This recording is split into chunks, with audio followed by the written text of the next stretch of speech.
Hello everyone, আসসালামু আলাইকুম। কেমন আছেন সবাই? আশা করি সবাই ভালো আছেন। তো আজকে নতুন স্পেশাল ভিডিওতে সবাইকে স্বাগতম।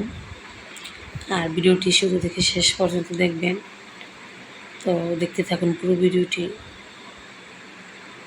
তো কিছু কিছু বউ আছে বা কিছু কিছু স্বামী আছে যারা বউকে মূল্যায়ন করে না, আর কিছু কিছু বউ আছে যারা স্বামীকে মূল্যায়ন করে না। পৃথিবীতে এমন অনেক স্বামী স্ত্রী পাওয়া যায়। তো যার ভাগ্যে যেখানে আছে তো সেখানে তো হবেই। ওই রকমই আমি একজনও, যা আমার হাজব্যান্ডও আমাকে কোনো মূল্যায়ন করে না, কোনো পরোয়া করে না কোনো দিক দিয়ে, বা সে আমার কাছে বলতে ইচ্ছুক নয়। তো ওই রকমই, কারণ আমার ভাগ্যে যে ছিল কিছুই করার নাই, আর এখন তাই মেনে চলতে হবে। এটাই দুনিয়ার নিয়ম, আর এই নিয়ম এই রীতিতেই চলছে।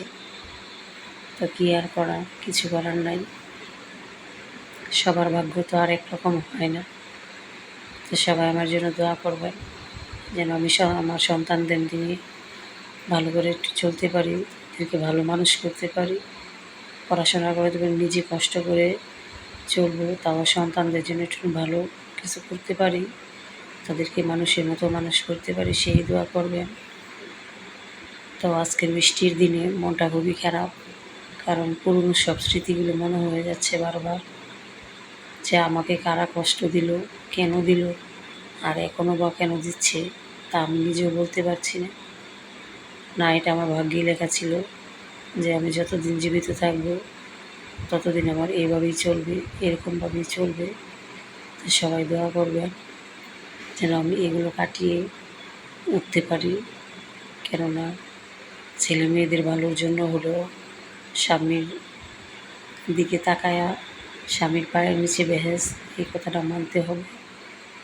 তো সব কিছু চিন্তা ভাবনা করেই চেষ্টা করব যে হাজব্যান্ডের সাথে একত্রিত হয়ে বা মিলেমিশে কোনো ঝগড়াঝাটি যেন না হয়, ওই রকমভাবে চলা। তো সবাই দোয়া করবেন যেন আমার মনটা আরও শান্ত হয়ে যায়। এখন শান্ত আছে কি না জানি না, কিন্তু মনটা খুবই খারাপ যখন আমার কষ্টের কথাগুলো মনে পড়ে। হাজব্যান্ড যখন তার বোনের কথায়, ভাইয়ের কথায়, ওদের কথায় চলাফেরা করে, তখন আমাকে কোনো কথা অন্যায় না করলেও সে যাচাই না করে আমাকে টর্চার করে, তখনই আমার খুবই কষ্ট হয়। অন্যায় যদি আমি নাও করি তাহলেও আমার অন্যায়, আর আমার সাথে কথা বললে ওনার মাথাটা গরম হয়ে যায়। তো গাইস, আপনারা একটা পরামর্শ দিবেন যে কী করলে ভালো হবে, কিন্তু এরকম কোনো পরামর্শ দিবেন না যে আমি আমার হাজব্যান্ডকে যেন ছেড়ে দিই, আমি যেন ওনার সাথে মিলেমিশে চলতে পারি, ওইরকম একটা পরামর্শ দিবেন। কারণ আমি চাই যে আমার 16 বছর হয়ে গেছে বিয়ে হয়েছে, কিন্তু আমার বিয়ে হয়েছে খুব ছোটো থাকতে। তো যেহেতু ছোটো থাকতে বিয়ে হয়েছে, তো এখন যেহেতু আমি ছোটোবেলায় যখন স্বামীকে ছেড়ে যাই নাই, এখন তো আমি হিসেবে বুড়ি হয়ে গেছি। তো মেয়ে মানুষ কিন্তু কুড়িতেই বুড়ি হয়, এটা বাস্তব। তো আমার বয়স বেশি না হলেও কিন্তু সংসার জীবনে কাজকর্ম করে বা ছেলে মেয়ে বিভিন্ন টেনশনে অসুস্থ হয়ে গেছি। তো সবাই আমার জন্য দোয়া করবেন, আর আমার বাচ্চাদের জন্য দোয়া করবেন। আল্লাহ যেন আমার বাচ্চাদের জন্য আমাকে জীবিত রাখে, কারণ ওরা যদি একটু বুঝে, ভালো করে নিজের যত্ন নিজে খেয়াল রাখতে পারে, তখন আল্লাহ পাক আমাকে নিয়ে যায়। আমার মনে কোনো ইয়ে নেই, কোনো আশা নেই, বা কোনো ইয়ে নেই, অভিমান নেই। আর এখন আমার বাচ্চারা খুব ছোটো ছোটো, তো ওদের জন্য খুব মায়া হয়। তার জন্য আমি কোনো কিছু করতে পারি না, যে আমি যদি একটা কিছু করি তাহলে আমার ছেলেমেয়েরা বাবার আদর পাবে না, হয়তো বা মায়ের আদর পাবে না। তা আমি চাই না যে আমি কষ্টে থাকুক, তাও আমার ছেলেমেয়েরা ভালো থাকুক। প্রয়োজন হলে হাজব্যান্ডকে আবার বিয়ে করাবো, তারপরও আমি কাজের মেয়ে হলেও ওই একই স্বামীর ভাত খেয়ে যাব।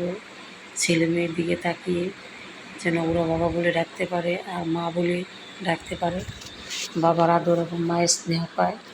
তো জানি না উনি ওনার ছেলেকে এত আদর করতো, কীভাবে মানে ছেলে বউ মেয়ে সব কিছু পর হয়ে গেল। তো সবাই দোয়া করবেন সব কিছু যেন আবার ঠিকঠাক হয়ে যায়। আমি সবার কাছে দোয়া প্রার্থনা চাই।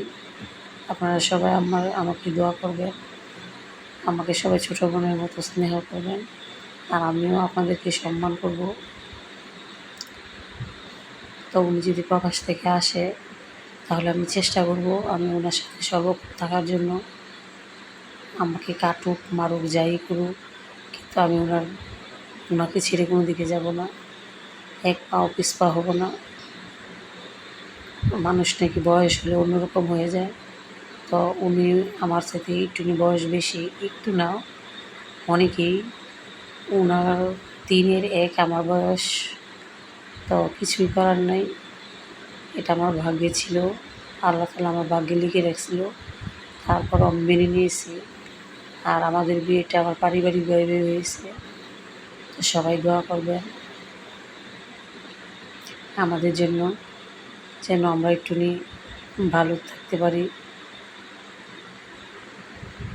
তো জানি না, তো আল্লাহর কাছে সবসময় নামাজ পড়ে আমি একটা জিনিস দোয়া চাই, আল্লাহ তুমি আমার হাজব্যান্ডকে জীবনে আমার মৃত্যুর আগে একদিন তাকে আমার মনের মতো বানিয়ে দিও, যেন সে একদিন আমাকে বুঝতে পারে যে আমি কে বা আমি কী জন্য ওনার সংসার ছাড়ি নাই, এইটুকু যেন বুঝতে পারে। সবাই দোয়া করবেন, আর আমার ভিডিওটি ভালো লাগলে একটা লাইক কমেন্ট ও শেয়ার করবেন। ভাগ্য আল্লাহ পাক ভাগ্য মানুষের কপাল 4 আঙ্গুল কপালে যে কী লেখা রাখছে কেউ বলতে পারে না। কেউ রাজরানী হয়েও সুখে থাকতে পারে না, আর কেউ চাকরানী হয়েও থাকতে পারে, সুখে চলতে পারে, শান্তিতে থাকতে পারে। তো আমি আরেকটা কথা বলি, সব প্রবাসী ভাইরা কিন্তু এক না। কিছু কিছু প্রবাসী ভাইরা আছে বউকে অনেক স্নেহ করে, আদর করে, সম্মান করে, তারা বউ ছাড়া কোনো কিছু বুঝে না। আর কিছু কিছু ভাইরা আছে তুচ্ছ তাচ্ছিল্য করে বউকে। তো ওদেরকে আমি বলবো এরকম করবেন না, স্ত্রীর সাথে ভালো ব্যবহার করবেন।